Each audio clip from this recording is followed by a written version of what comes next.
Bismillahirrahmanirrahim. Number 1. Muhammad, peace be upon him, 572 532.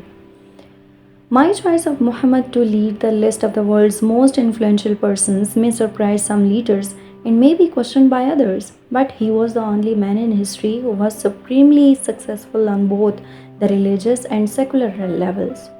Of humble origins, Muhammad founded and promulgated one of the world's great religions and became an immensely effective political leader. Today, 13 centuries after his death, his influence is still powerful and pervasive. The majority of the persons in this book had the advantage of being born and raised in centers of civilization, highly cultured, or politically pivotal nations. Muhammad, peace be upon him, however, was born in the year 570 in the city of Makkah in southern Arabia, at that time a backward area of the world, far from the centers of trade, art, and learning. Orphaned at age 6, he was reared in modest surroundings. Islamic traditions tells us that he was illiterate. His economic position improved when at age 26 he married a wealthy widow. Nevertheless, as he approached 40, there was little outward indication that he was a remarkable person.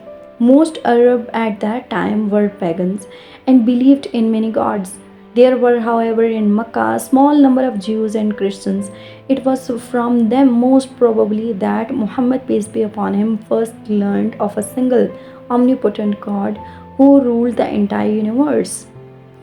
When he was 40 years old, Muhammad, peace be upon him, became convinced that this one true God, who is Allah, was speaking to him through the archangel Gabriel and had chosen him to spread the true faith. For 3 years, Muhammad, peace be upon him, preached only to close friends and associates. Then, about 613, he began preaching in public. As he slowly gained converts, the Meccan authorities came to consider him a dangerous nuisance. In 622, fearing for his safety, Muhammad, peace be upon him, fled to Medina, a city some 200 miles north of Mecca, where he had been offered a position of considerable political power. This flight, called the Hijrah, was the turning point of the Prophet's life. In Mecca, he had had few followers. In Medina, he had many more, and he soon acquired an influence that made him virtually an absolute ruler. During the next few years, while Muhammad, peace be upon him's following grew rapidly, a series of battles were fought between Medina and Mecca. This war ended in 630 with Muhammad's triumphant return to Mecca as conqueror.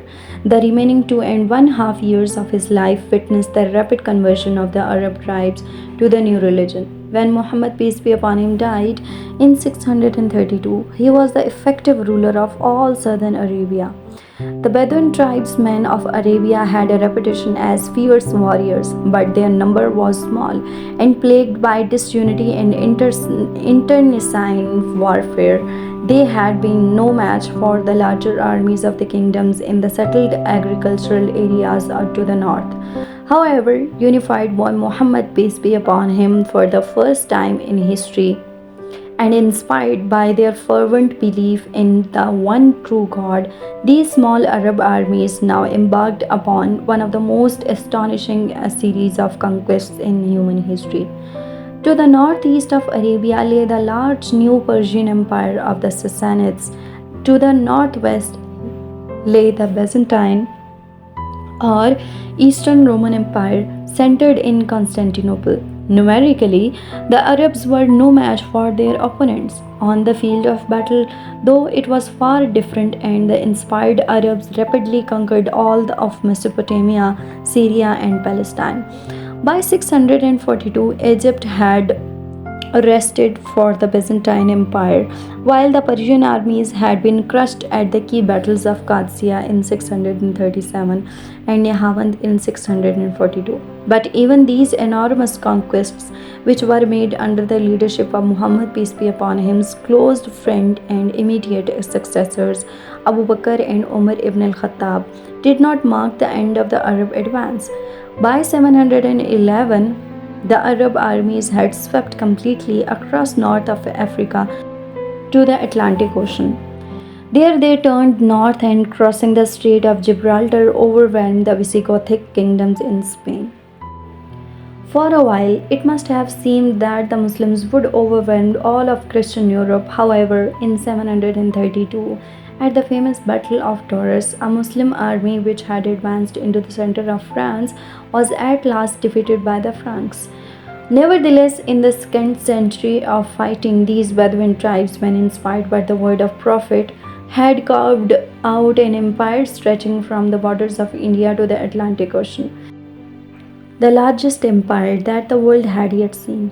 And everywhere that the armies conquered, large scale conversion to the new faith eventually followed. Now, not all of these conquests proved permanent. The Persians, though they have remained faithful to the religion of the Prophet, have since regained their independence from the Arabs. And in Spain, more than 7 centuries of warfare finally resulted in the Christians conquering the entire peninsula. However, Mesopotamia and Egypt, the two cradles of ancient civilization, have remained Arab, as has the entire coast of North Africa. The new religion, of course, continued to spread in the intervening centuries far beyond the borders of original Muslim conquests. Currently, it has tens of millions of adherents in Africa and Central Asia, and even more in Pakistan and northern India and in Indonesia. In Indonesia, the new faith has been a unifying factor in the Indian subcontinent. However, the conflict between Muslims and Hindus is still a major obstacle to unity. How then is one to assess the overall impact of Muhammad, peace be upon him, on human history? Like all religions, Islam exerts an enormous influence upon the lives of its followers. It is for this reason that the founders of the world's great religion all figures prominently in this book. Since there are roughly twice as many Christians as Muslims in the world, it may initially seem strange that Muhammad, peace be upon him, has been ranked higher than Jesus. There are two principal reasons for that decision. First, Muhammad, peace be upon him, played a far more important role in the development of Islam than Jesus did in the development of Christianity. Although Jesus was responsible for the main ethical and moral precepts of Christianity, insofar as these differed from Judaism. It was St. Paul who was the main developer of Christian theology, its principal proselytizer, and the author of a large portion of New Testament. Muhammad, peace be upon him, however, was responsible for both theology of Islam and its main ethical and moral principles. In addition, he played the key role in proselytizing the new faith and in establishing the religious practices of Islam. Moreover, he is the author of Muslim holy scriptures, the Quran, a collection of Muhammad's statements that he believed had been divinely inspired. Most of these utterances were copied more or less faithfully during Muhammad's lifetime and were collected together in authoritative form not long after his death. The Quran therefore closely represents Muhammad's ideas and teachings, and to a considerable extent his exact words. No such detailed compilation of the teachings of Christ has survived. Since the Quran is at last as important to Muslims as the Bible is to Christians, the influence of Muhammad, peace be upon him, through the medium of the Quran has been enormous. It is probable that the relative influence of Muhammad, peace be upon him, on Islam has been larger than the combined influence of Jesus Christ and St. Paul on Christianity. On the purely religious level, then, it seems likely that Muhammad, peace be upon him, has been as influential in human history as Jesus. Furthermore, Muhammad, peace be upon him, unlike Jesus, was a secular as well as a religious leader. In fact, as the driving force behind the Arab conquests, he may well rank as the most influential political leader of all time. Of many important historical events, one might say that they are inevitable and would have occurred even without the particular political leader who guided them. For example, the South American colonies, who probably have won their independence from Spain even if Simon Bolivar had never lived. But this cannot be said of the Arab conquests. Nothing similar had occurred before Muhammad, peace be upon him, and there is no reason to believe that the conquests would have been achieved without him. The only comparable conquests in human history are those of the Mongols in the 13th century, which were primarily due to the influence of Genghis Khan. These conquests, however, though more extensive than those of Arabs, did not prove permanent. And today, the only areas occupied by the Mongols are those that they held prior to the time of Genghis Khan. It is far different from the conquests of Arabs from Iraq to Morocco. There extends a whole chain of Arab nations, nation, not merely by their faith in Islam, but also by their Arabic language, history, and culture.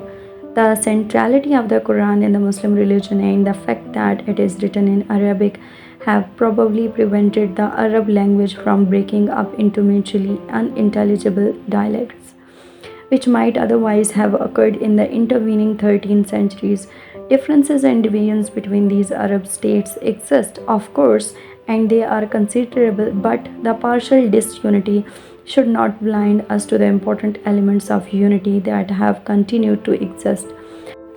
For instance, neither Iran nor Indonesia, both oil producing states and both Islamic in religion, joined in the oil embargo of the winter of 1973 to 1974. It is no coincidence that all of the Arab states and only the Arab states participated in the embargo. We see then that the Arab conquests of the 7th century have continued to play an important role in human history down to the present day. It is this unparalleled combination of secular and religious influence which I feel entitles Muhammad, peace be upon him, to be considered the most influential single figure in human history.